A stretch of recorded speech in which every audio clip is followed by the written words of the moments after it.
Well, at long last, Prince Harry has finally had his HRH title stripped from the royal family website. Buckingham Palace has ditched his title online 3 years after it was agreed that he would lose it following the Megxit deal.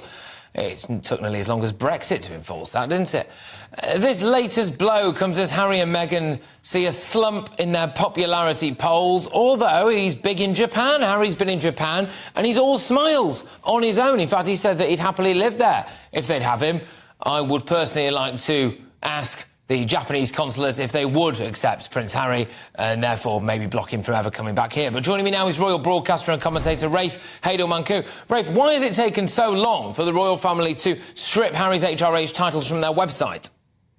Yes, you may well ask that. I must say that, yes, with regards to Japan, you know, in the 80s, you may well remember every band that had failed in Europe and America used to say, well, we're big in Japan. And it seems as if that's the same sort of line that Harry's now perhaps going to take by saying that he wouldn't mind moving there. But yes, it's taken 3 years for this to happen. It's a large update. It's not just for Harry and Meghan's HRH that we've seen some changes here. There were 74 references to the Queen still as being the current reigning monarch on the website. Many references to the King still being the Prince of Wales, to the Queen being Duchess of Cornwall, to William and Kate still being Duchess of Cambridge. So this is a larger overhaul. I mean, they really do need to keep their website in shape. I've noticed over the years some great howlers. These ones aren't that bad. It's just a failure to keep up with it. But in the past, they've ranked the Commonwealth realms in the wrong order of seniority. They've suggested that the wives of Prince Edward and Prince Charles, as he then was, weren't princesses. So there have been some howlers on there.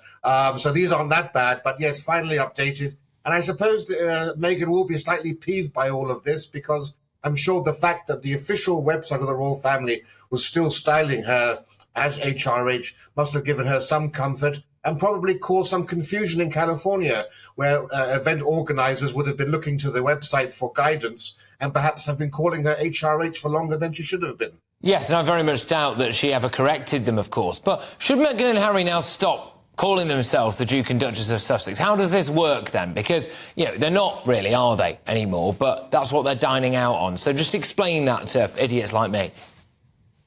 So, yes, well, they have an honorific of His and Her Royal Highness, which they dropped 3 years ago, or was supposed to have dropped, because those are essentially honorifics, styles given to working members of the royal family. That's now currently the convention that we essentially have.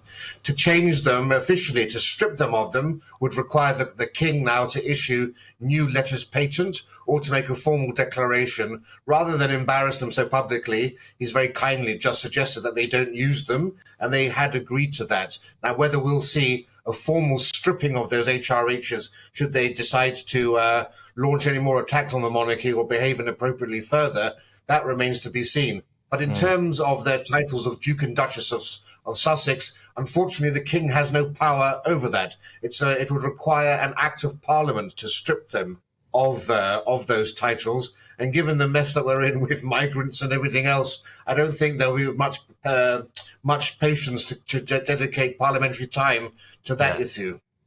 No, even if it would go down rather well with the public, actually, I think. But look, Rafe, thank you very much for your time. We certainly don't mind using up as much of that as possible here on GB News. That is royal broadcaster, commentator and fan favourite, Rafe Heydel-Mankoo. The pictures coming out of Harry in Japan, he looks happier on his own, doesn't he? Is that just me, really, that thinks that? It's kind of old smiley Harry. I mean, we'll know if it's really the old smiley Harry if we see him hitting the bars of downtown Tokyo in a few hours' time, won't we?